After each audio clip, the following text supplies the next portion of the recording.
तो नमस्कार दोस्तों, आज हम बात करेंगे यूपी में जो दंगाइयों को लेकर जो योगी सरकार ने बड़ा जो फैसला लिया है उसके बारे में। तो दोस्तों, जैसा कि आपने देखा हो न्यूज़ पर, और जिस तरीके से आपने देखा हो न्यूज़ पर, सोशल मीडिया पर हर जगह पर इस समय जो छाया हुआ है, और आपने देखा होगा कि वहाँ पर बुलडोजर उनके घर पर चलवाई जा रही है, जिस तरीके से आपने देखा होगा। तो दोस्तों, आपको बता दूँ कि जिस तरीके से ये काम एक तरीके से कहा जाता है कि योगी सरकार का जो फैसला है वो बहुत ही एक हद तक बहुत ही अच्छा है, क्योंकि आपने देखा हो कि दंगाइयों को एक ही काम रहता है, बस लोगों को लड़वाना किसी भी तरीके से रहा हो, चाहे दंगों को एक तरीके से काम देना, बाइकों को जलाना, बस को जलाना या शीशे तोड़ना, कुछ भी करना, एक तरीके से पत्थरबाजी करना। तो इसी तरीके को लेकर कुछ घटना हुई थी वहाँ पर, तो और घटना होने के बाद ही जैसे ही पता चलता है कि किसका हाथ था इसमें, तो उसके घर को जाके एक तरीके से तुड़वा दिया जाता है, तभी एक तरीके से उनको सबक मिलता है। और फिर ऐसे केस को आगे चल के फिर एक तरीके से जात पात का नाम दे दिया जाता है, और आगे चल के केस एक तरीके से बड़ा होता चला जाता है, और वो जो आरोपी जो होते हैं, जिस तरीके दंगाई जो होते हैं, वो बच जाते हैं। तो इस चीज़ को ना लेकर के एक तरीके से योगी सरकार ने सीधा एक्शन लेने का एक तरीके से कहा जा सकता है, सीधा एक्शन लिया है, और वो काफ़ी एक तरीके से कह सकते हैं ज़बरदस्त है,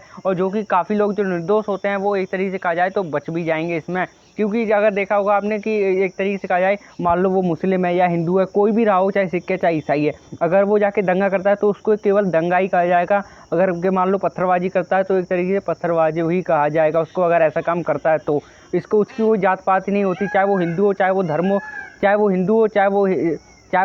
चाहे वो ईसाई हो, चाहे वो सिख हो, चाहे मुस्लिम हो, चाहे कोई भी रहा हो, अगर वो एक तरीके से दंगा करता है तो वो दंगा ही कहा जाएगा। उसकी कोई एक तरीके से कहा जाए तो उसकी कोई जात पात नहीं होती, उसमें कोई भी रहा हो उसको सज़ा दी जाएगी, और दी ही जानी चाहिए। क्योंकि आपने देखा हो कई सारे के लोग होते हैं कि इस तरीके का काम करके उसको एक तरीके से जात पात का नाम दे देते हैं, उसमें एक तरीके से दंगे का माहौल हो जाता है, जो कह सकते हैं हिंदू मुस्लिम दंगे या कोई भी इस तरीके से जात पात का नाम उसको दे दिया जाता है। तो ये काम ना हो, इसलिए योगी सरकार ने सीधा एक्शन लिया, और जिस तरीके से उसमें बुलडोजर चलवा दिया है, जिस तरीके से लोग कह भी रहे हैं कि बुलडोजर बाबा ने एक तरीके से अपना रूप फिर से दिखा दिया है, तो वो हो सकता है एक तरीके से सही भी है कि अगर बुलडोजर बाबा ने भी ये रूप दिखा दिया अपना, तो वो सही भी है, सही जगह पर दिखाया है, और ये खास करके दिखाना भी चाहिए अगर बोला जाए तो। जैसा कि आपने देखा हो हमारे देश में पहले भी कहा जा चुका है कि आतंकवाद की कोई जात नहीं होती, चाहे वो हिंदू धर्म का रहा हो, चाहे वो मुस्लिम धर्म का रहा हो, चाहे वो सिख के धर्म का रहा हो, चाहे वो ईसाई धर्म का रहा हो, उसके एक तरीके से उसको आतंकवादी ही कहा जाएगा। ऐसा नहीं है उसको किसी भी धर्म का नाम दे दिया जाए, धर्म का नाम ना दे करके उसको आतंकवादी समझ कर अगर सज़ा दी जाएगी, तो हमारे यहाँ पर हो सकता है कि